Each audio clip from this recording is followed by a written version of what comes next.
बिहार में जितनी तेज गति से संभावनाएं रोजगार की बन रही है, अब पूरा बिहार जमीन स्तर से विकास कर रहा है। आज नवादा जिला में देखिए कि खिलाड़ी हमारा एक विक्रम भाई था, वो डायरेक्ट दरोगा बन गया है। तो बहुत कम ऐसे घर बचेंगे जिस घरों में बिहार सरकार का नौकरियां नहीं होगा। हम अपने जिला वासियों को ये बताना चाहते हैं कि हमारा जो गठबंधन का सरकार है, कुछ ही दिन में हमारे तेजस्वी जी सरकार में आए हैं नीतीश जी के साथ, और उन्होंने इस तरह का उपलब्धि में अपनी प्राथमिकता को कि महागठबंधन हुए कुछ ही दिन हुए हैं जिसमें विकास और रोजगार की जो अपार संभावनाएं सरकार बनाई है, पूर्ण प्रण और पूर्ण संकल्प के साथ इतनी बड़ी प्रण और इतनी बड़ी संकल्प आदरणीय नेता नीतीश कुमार जी और तेजस्वी जी ने किया है कि मात्र 70 दिनों में 2,20,000 के लगभग शिक्षकों की उन्होंने नियुक्ति की है।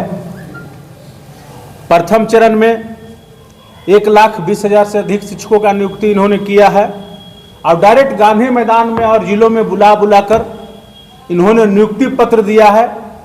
और दूसरे चरण में यानी कल 13 जनवरी को लगभग 1,00,000 नियुक्ति पत्र उन्होंने कल बांटा है। सब मिला जुलाकर इन्होंने 2,20,000 से अधिक शिक्षकों को, अस्थायी शिक्षकों को नियुक्ति दिया है। इस 70 दिन के अंतराल में जो ऐसा लगता है कि पूरे हिंदुस्तान में किसी भी राज्य या केंद्र के टीम ने ऐसा नहीं किया है। इसके लिए हम लोग पूर्ण रूपेण अपने तेजस्वी जी और नीतीश जी को बधाई देते हैं कि आपने, और साथ ही साथ 4,00,000 लाख शिक्षकों को इन्होंने परमानेंट किया है। जो नियोजित शिक्षक थे उन्हें इन्होंने परमानेंट भी किया है। गृह विभाग में हजारों पुलिसकर्मियों का इन्होंने बहाली किया है, और आगे की प्रक्रिया, बहाली की प्रक्रिया चल रही है। बिहार में जातीय जनगणना इन्होंने करवाया है, जो कि पूरे देश में अनोखा है। पूरे हिंदुस्तान में बिहार राज्य से आदरणीय नेता नीतीश कुमार और तेजस्वी प्रसाद यादव जी से सीखना चाहिए, और हर एक राज्य में जातीय जनगणना करवाना चाहिए। इस जातीय जनगणना में सर्वे के अनुसार से जो आया है, उसमें बिहार में अनुसूचित जाति, अनुसूचित जनजाति, पिछड़ा वर्ग, अति पिछड़ा वर्ग और समान वर्ग में आर्थिक रूप से कमजोर लोगों को इन्होंने 75% का आरक्षण दिया है, जो कि पूरे हिंदुस्तान में बिहार काबिले तारीफ है। और इससे अपने दबे कुचले लोगों को, चाहे किसी भी जाति में हो, समान वर्ग में हो, अति पिछड़ा में हो, महादलित में हो, सभी लोगों को ये महसूस हुआ है कि हमारी जनसंख्या क्या है और हमारी हिस्सेदारी कितनी है। देश में प्रथम बार बिहार जातीय जनगणना करवाकर एक सर्वमान्य कायम किया है, और उन्होंने ये बताया है कि जातीय जनगणना कराने से सिर्फ सामाजिक विकास नहीं होती है, बल्कि हमारे आर्थिक विकास भी होती है। और उन्होंने कहा है कि जिसकी जितनी जनसंख्या भारी, उसकी उतनी हिस्सेदारी। उन्होंने तालीमी मरकज, शिक्षा मित्र, टोला सेवकों का मानदेय भी उन्होंने दुगना किया है, कि जैसा हम सभी लोगों ने न्यूज़ चैनल के माध्यम से, समाचार पत्रों के माध्यम से और सारे लोगों के माध्यम से सुना है। आंगनबाड़ी सेविका, आंगनबाड़ी सहायिका का मानदेय भी इन्होंने बढ़ाया है। पंचायत के प्रतिनिधियों को भी बहुत दिनों से जो मानदेय नहीं बढ़ा था, उन प्रतिनिधियों को भी मानदेय उन्होंने दुगना किया है। ये सभी कार्य अपने बहुत ही कम समय के अंदर इन्होंने किया है। जैसा कि हम सभी लोग जानते हैं कि कुछ दिन पहले ही आप देखे होंगे कि हमारे बिहार के मेधावी जो एथलीट वाले थे, जो खेल खिलाड़ी से संबंधित हमारे लड़के लड़कियां थे, जो बहुत सारे राष्ट्रीय अंतर्राष्ट्रीय खिलाड़ी में मेडल लेकर बैठे हुए थे, उनकी कहीं पूछ नहीं हो रही थी, तो उनको उन्होंने डायरेक्ट सर्टिफिकेट लाओ और नौकरी पाओ। जो राष्ट्रीय अंतर्राष्ट्रीय खेल खिलाड़ी थे, उनको बहुत सारे लोगों को, किसी को 2nd क्लास का नौकरी दिया इन्होंने, किन्हीं को 3rd क्लास का नौकरी दिया इन्होंने। और बिहार सरकार ने ऐसा काम किया है, जो कि बहुत सारे राज्यों में ऐसा सिस्टम नहीं है।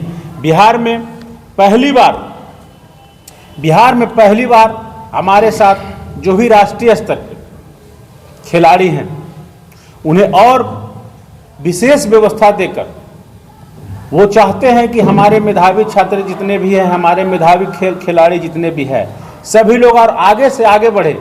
इसके लिए उन्होंने बिहार में खेल मंत्रालय का भी व्यवस्था किया है। और धीरे धीरे जैसे जैसे बिहार आगे बढ़ रहा है, बिहार में जितनी तेज गति से संभावनाएं रोजगार की बन रही है, तो उससे ये प्रतीत होता है कि हमारा बिहार पूरा विकास कर रहा है और पूरा बिहार जमीन स्तर से विकास कर रहा है। आज कुल मिलाकर जो उन्होंने 10 लाख नौकरियां का वादा किया था, लगभग ये वादा पूरा होते दिख रहे हैं। तो बहुत कम ऐसे घर बचेंगे जिस घरों में बिहार सरकार का नौकरियां नहीं होगा। मैं आप सभी मीडिया बंधुओं के माध्यम से, आप सभी चैनल के माध्यम से ये निवेदन करता हूं सभी लोगों से कि हमारा गठबंधन का सरकार, नीतीश जी, तेजस्वी जी की सरकार जो कम समय में उपलब्धियां किया है, इस उपलब्धियां के साथ साथ गरीबों, दलितों, पिछड़ों, अति पिछड़ों, सामान्य जाति में कमजोर वर्ग के लोगों को जो आरक्षण दिया है, जो आरक्षण का दायरा इन्होंने हर एक जाति में बढ़ाया है, इससे हम लोग सभी लोग मजबूत हुए हैं और सभी लोग मजबूत होकर हम लोग आगे बढ़ रहे हैं। और यही हम आज सभी लोगों को बताने के लिए आए हैं कि राष्ट्रीय जनता दल परिवार निरंतर सभी कार्यों में तत्परता के साथ कर रही है, जिससे समाज में शांति बना रहे। चलिए, तो मैं इससे समाप्त हो गया।